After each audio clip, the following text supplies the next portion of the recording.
all you've got to do to increase those razor thin margins is to do what you say you're going to do and to set expectations and deliver on or above them across the board. If you do that, you automatically change where you stand in the market automatically. And then you think, oh, it's always a price game. It's always the cheapest price. Bullshit. Hello. Welcome to Outer Spaces, a podcast dedicated to empowering landscapers, hardscapers, and outdoor living professionals. I'm Joshua Gillow. My mission through this show is to create a powerful resource for you, someone who is striving to grow their company well past the $1 million line, but might not have all the tools and processes to do so. Here in Outer Spaces, we are passionate about breaking the chains of small mindsets and helping contractors just like you take control of their businesses and their lives. With nearly 3 decades of experience designing, selling, and building six-figure outdoor living spaces, I've made all the mistakes.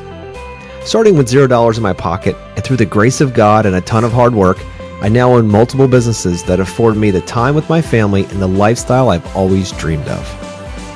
So join me as I share what I've learned along my journey, strategies, and other contractor success stories right here on the Outer Spaces podcast. Now, let's get on with the show.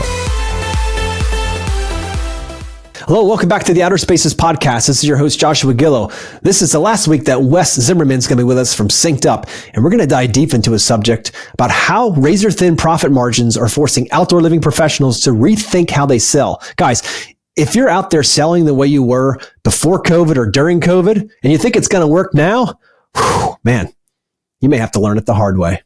If you want to learn how to sell in this kind of a market and a post-COVID world, listen in. Hello, welcome back to the Outer Spaces podcast. This is your host, Joshua Gillow, and Wes Zimmerman from Synced Up is back with us here for the final week as we unpack how razor-thin profit margins are forcing outdoor living professionals to rethink how they're selling. Oh, I can't wait for this. This is going to be a good one. Wes, welcome back to the show. Thanks for having me back, Josh. This is awesome. These conversations are gold.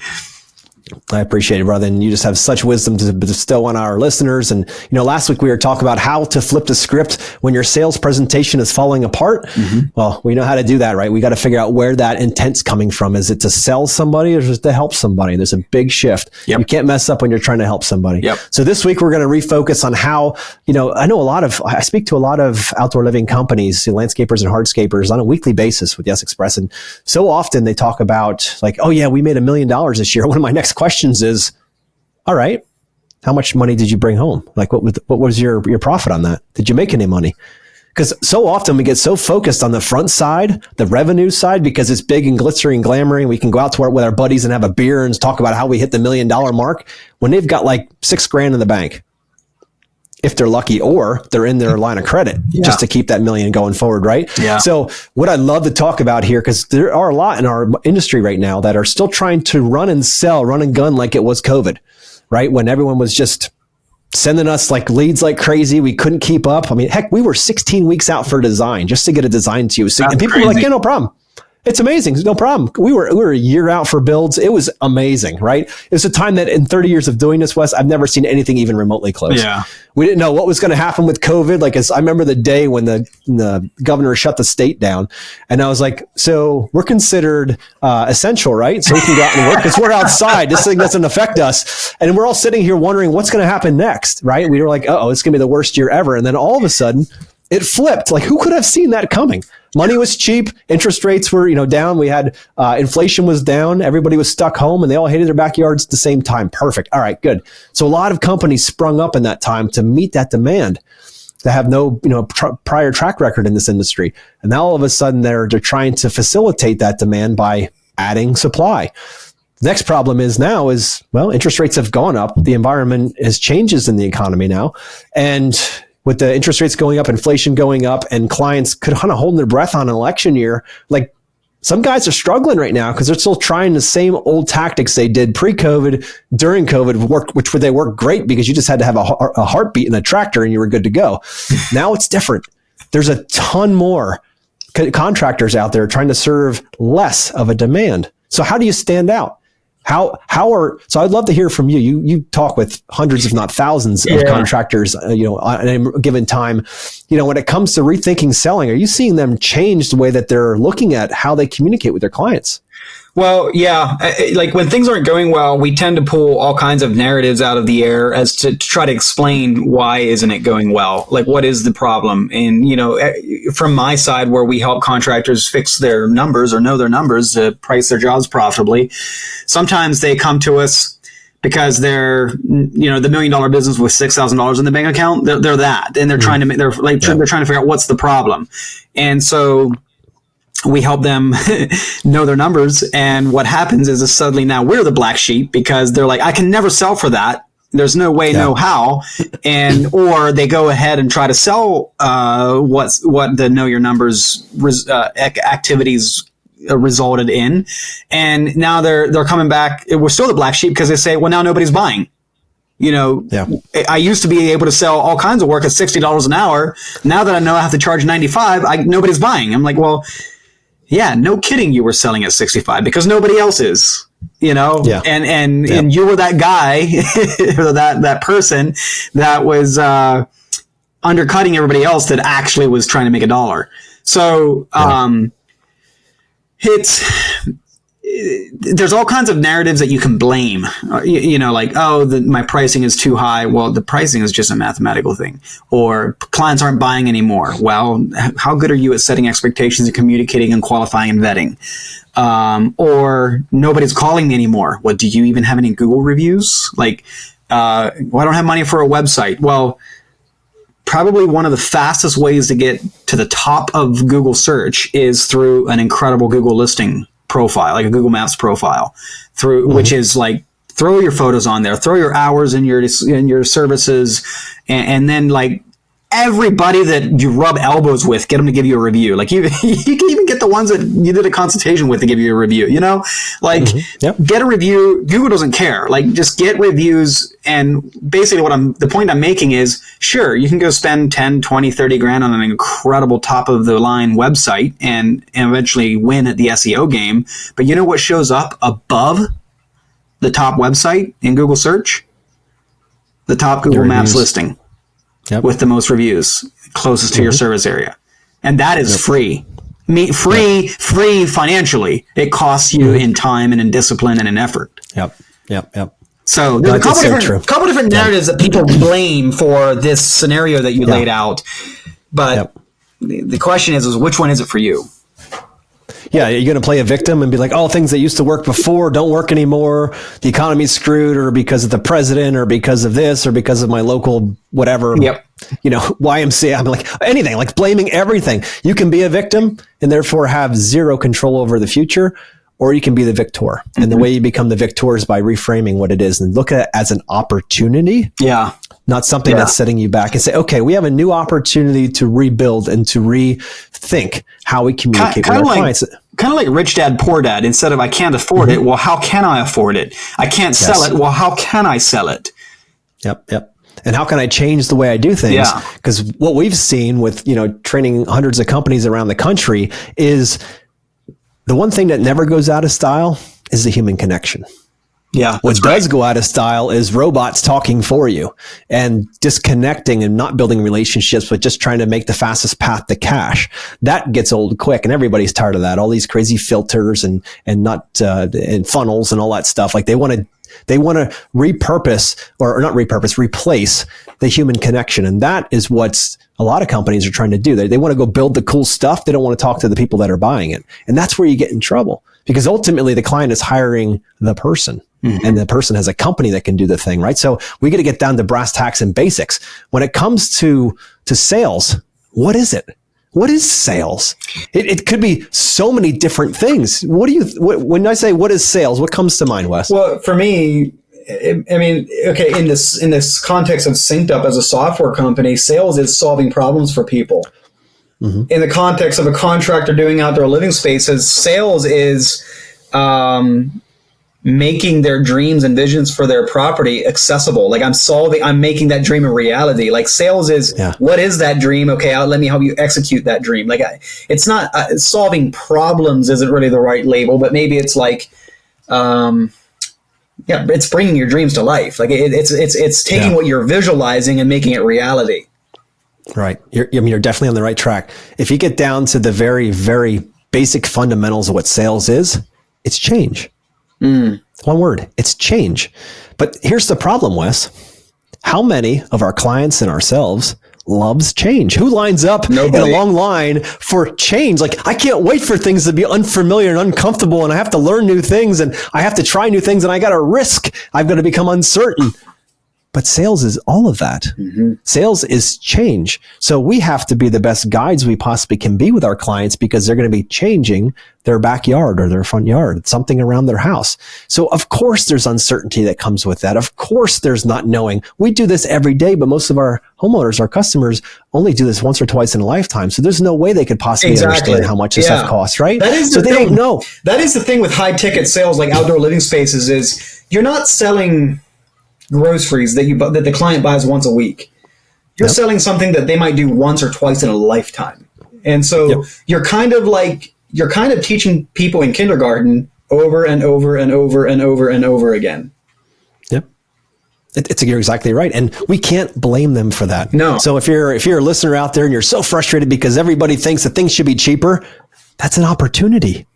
That's not a problem. That's an opportunity. Okay, we're post-COVID now. We need to slow things down, and we need to get focused on how we can add as much value, because people now think of the dollar a little bit longer before they get rid of it, before they hand it off to somebody else. So when sales we know is change, if that's the case, how do we guide a client through change where we can take the unfamiliar out for them? Because at the end of the day, Wes, what clients want us to do is take things that are completely, moving parts. You're constantly looking for certainty in the world, right? People are always looking for certainty, things they know that are going to be familiar each and every day. They go to Starbucks, they can get the same mocha latte every single day. They know it's going to be the same flavor. They know when they go to Chipotle, they're going to get the same salad bowl. When they put the same pair of shoes on that they buy every time, it's constant, right? They want certainty. But everything in our world of outdoor living is managing uncertainty.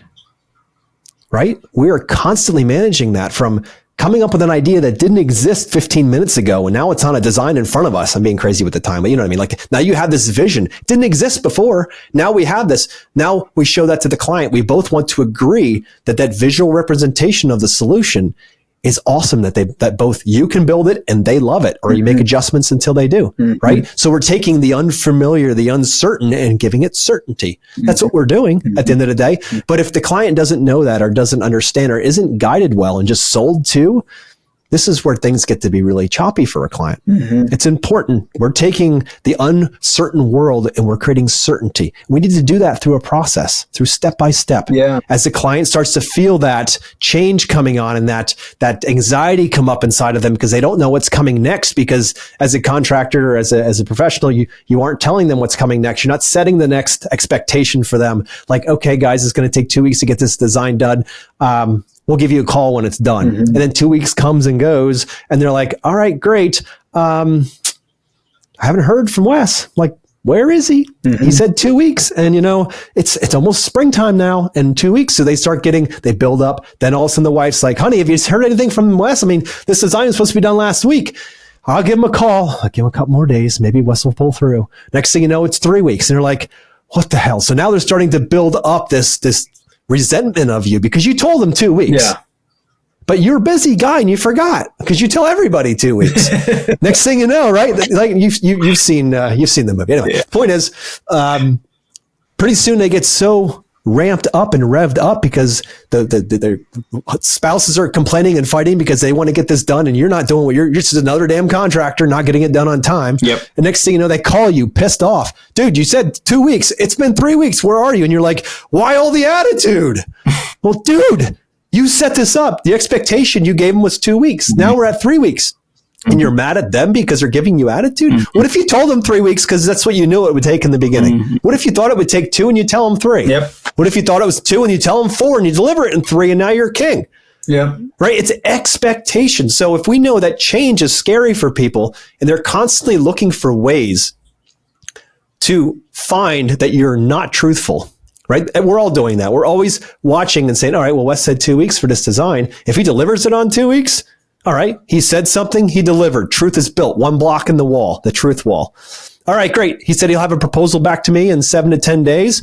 7 to 10 days comes by, you have the proposal back, another brick of trust goes in that wall. Pretty soon you have a foundation you can support a skyscraper with. It just comes down to that skill of setting expectations, man. And like, we're So all much. guilty of the super optimistic or excited at the moment. We say what, I'm guilty of the same thing. Like, it comes out, if I think it's going to take me 7 to 10 days, tell them 2 weeks and then do it in 7 days and blow them away. If you think you're going to be able to start in August, tell them September, and then start on August 15th and blow them away. Under promise, over deliver. It's every time. It's funny how in this series so far we've covered 4 different topics, but we've kind of come back to a lot of the same principles in all of our conversations. It's just they're all different angles, but it's just there are basic principles to treating other human beings that are important regardless what it is you do. Do what you say you're going to do and say what you're going to do, Yep. Be a man or woman of your word. Yeah. Set expectations. These are foundational pinnings to a great relationship building. If it's not, the other person won't trust you. And if you already think that, knowing sales is change requires a lot of trust. Mm. And if they aren't finding that in you, think about it. I mean, how many times have you had contractors work for you over the years where you're like, they say something and they don't do it, or they don't show up, or they don't do it the way you thought it was supposed to be done? Like, this happens all the time. So people are programmed to not trust contractors. Whether we like it or not, that's the bucket we're in. Yeah. So think about, again, is this a problem or an opportunity? I see it as an opportunity because to stand out, it doesn't take more than to do what you say you're going to do. Yeah, exactly. It's so low. It smacks your ankles. It's so low. It's so easy to get through. Yeah. And it's like, okay, cool. So if I just train my team and everyone that surrounds me, that when a client asks for something and you give them the honest answer of when it's going to be and add a little bit of extra time to it, then it's important. If you've got a meeting to go out and meet Mrs. Jones at 3:30 on a Thursday, you better be there at 3:25. Yeah.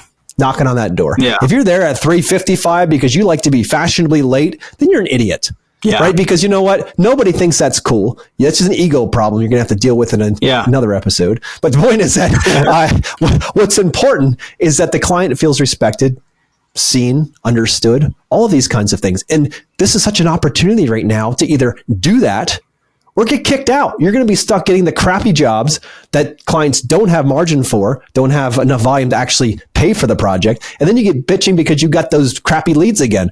Well, dude, you're like everybody else. Yep. Everybody else tells people bullshit stories. They don't show up on time. They don't get the proposals out to them. They don't deliver. They don't, none of those things. Like, they're so used to such a low bar. All you've got to do to increase those razor thin margins is to do what you say you're going to do. Yeah. And to set expectations and deliver on or above them across the board. If you do that, you automatically change where you stand in the market automatically. And then you think, oh, it's always a price game. It's always the cheapest price. Bullshit. Yeah, it's always the most value. The argument that it's always a price game is a cop out. It's not true. Every time. It's not true. Dude. But here's the problem, Wes. When you've got 3 different contractors, right? Outdoor living contractors that show up and they have a bid. Mrs. Jones asks for a patio, a seating wall, and a fire pit. And everyone shows up with a proposal and they all have patio, fire pit, seating wall. Here you go. And that's it. It's just basic lines, maybe a little description, and they're handed either they're emailed or they're handed off to her. And that's it. She is then forced. If all the expectations and all of the experiences were similar, the contractor experience a little bit late, kind of the design was supposed to be done on Thursday. It was Friday or Saturday by the time I got it, like a little bit off on all these different parts. She now looks at 3 bids and says, there's no discernible difference between these 3. Yeah. We've given Mrs. Jones no choice but to pick the lower number. But here's where it changes. Again, thinking differently, looking for those opportunities. If you were the one of those 3 that showed up on time, that really listened and got those details nailed in. You know that she wanted that patio so she could sit out there and watch that sunset, like I talked about the other episode, right? So watch that sunset with a glass of wine on Tuesday nights because that's what she loves to do. That's what she did with her mother when she was a child, and it brings her back to those moments, and she wants that in a new space. And you are able to listen and articulate and show that in your design and through your narrative when you bring them up the ladder and you say, Mrs. Jones, you mentioned you wanted that patio. You know, this is when you're presenting your proposal. You wanted that patio so you could sit out there on in the evening and watch that sunset so you can feel like you were when you were a little girl. Did I get that right? She's like, yes, it's exactly what I want. And Mr. Jones, you mentioned that seating wall. You know, when you were a kid, you always sat on stumps and you always got up and your pants were all dirty and nasty, but you loved that good wood-fired, smoky fireplace or fire pit area. And you want to roast s'mores and all that kind of stuff. It takes you back to your childhood. Did I get that right? He's like, well, yeah, exactly. And you guys wanted to make sure that you had a big open grass space, you mentioned, because you want to make sure the dog and the kids have plenty of space to run so that they can feel free and just frolic in the grass. Did I get that right? You have knocked them back, and now you start talking about your proposal. And if you're the highest price, do you think there's a high probability they're going to be like, this guy gets me? This guy gets me. The other ones are proposals. They're just like, yeah, you gave me a patio, a seating wall, and a fire pit.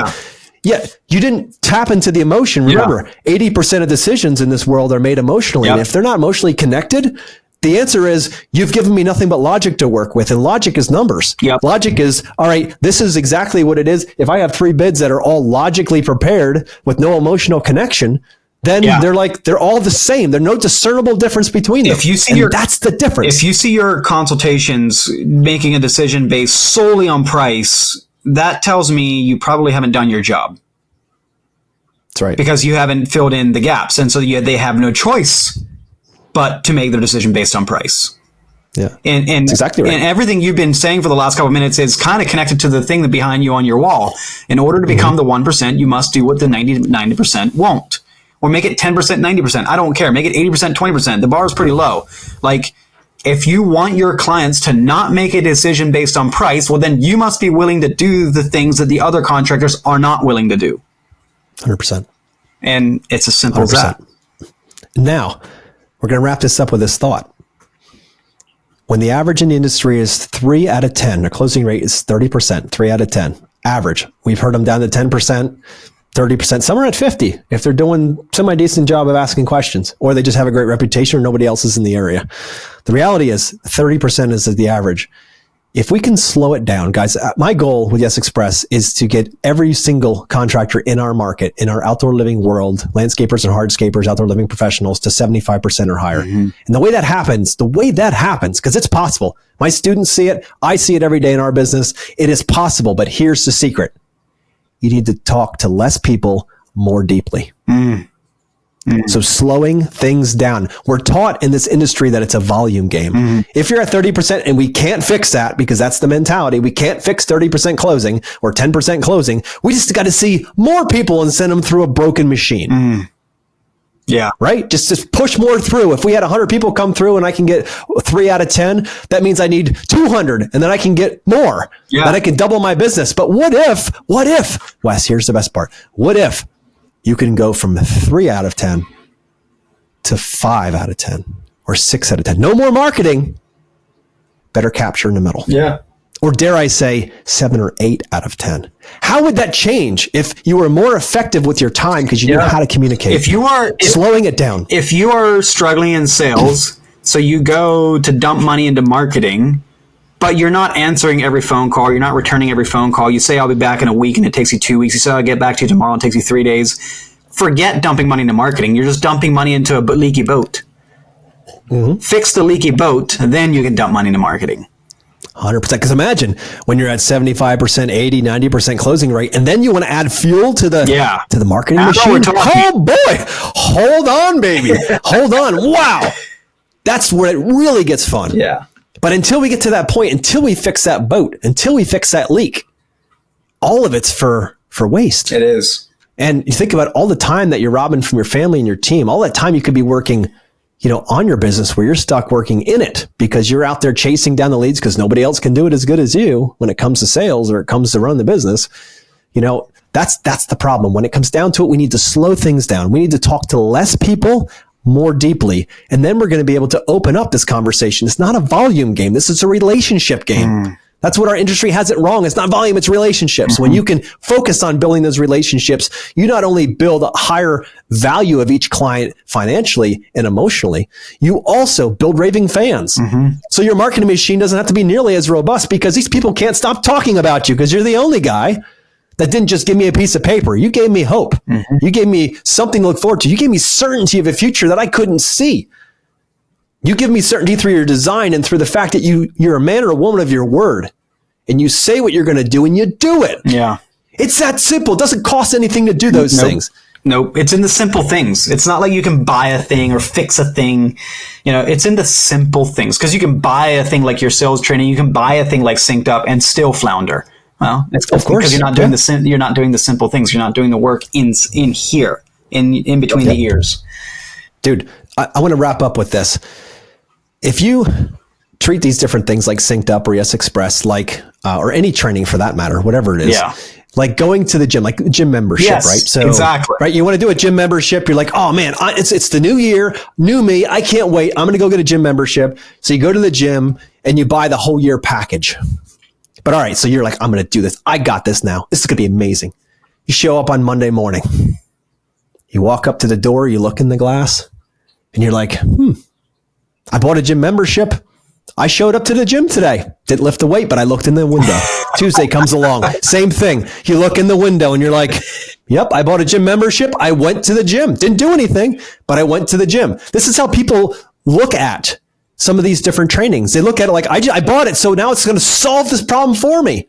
No, it's not how this works. The way this works is when you get that gym membership, when you sign up for Synced Up or Yes Express or any other training out there, you've got to show up, rip the door off each morning, go in and lift the freaking weights. Because if you want to look better, feel better, lose weight, whatever your game is for going to the gym or just feel better overall, you need to put the work in. That's right. The same with Synced Up. You got to put the work in. You guys made it super easy, but there's still, you've got to engage. Yeah. Same with Yes Express. Your mind is a muscle. We need to work on this. That's why we created Closers Club for after, when our students have gone through the 7-week training. We get together and we rep out things. We're constantly throwing different angles. If you're not keeping your brain tuned in, you're going to be in a situation where, oh yeah, I went to the gym for a week. I didn't see the results, so it didn't work. Well, yeah, no shit. You got to keep moving. Your brain will always need more training. Yep. That's just how this works. Yep. If you want the result, if you just want to say, yeah, I'm going to throw some money at a problem and then complain that the solution didn't work. The question is, did the solution not work or did you not work? Exactly. 100%. We want to go to a doctor and have the doctor fix us. And then the doctor says, well, I can give you a drug to numb the pain, or I can make these recommendations to fix your lifestyle, to fix the real issue. Which one are you going to do? Yep. And even if it's a pill problem, like a drug, you still got to take it. Buying it, buying the prescription and putting it on your shelf in your bathroom cabinet, that's still not going to fix it. You still got to take it religiously according to the instructions. So it really does come down to the simple things and to the thing that's behind you on the wall. To become the 1%, you have to do what the other 99% won't. That's right. Absolutely, brother. Well, I appreciate you coming on here for the last 4 weeks. You've bestowed a lot of great information, a lot of great wisdom on us. And our main lesson for today is develop fewer, deeper relationships. And that'll take you everywhere in your business, as opposed to just focusing on volume. Absolutely. Because when you take the human connection out of your involvement, that's why we always talk about transformations over transactions. Because transactions is easy. It's disconnected from the human connection. But the problem is the human signs a check. And if they aren't emotionally driven to sign that check, they're not going to. That's or right. they're just going to pick the lowest price. That's right. So I love what you're doing over there at Synced Up West. You're changing the industry, and the fact that people can gain that certainty in their numbers and their production rates. And then we can help them on the communication side, how to take the black and white out of their conversation and get it, into the conversation, take all the gray out of the conversation, because that's where the money's lost. That's really what it's all at. Because we want to see each and every company out there in the outdoor living space be super profitable.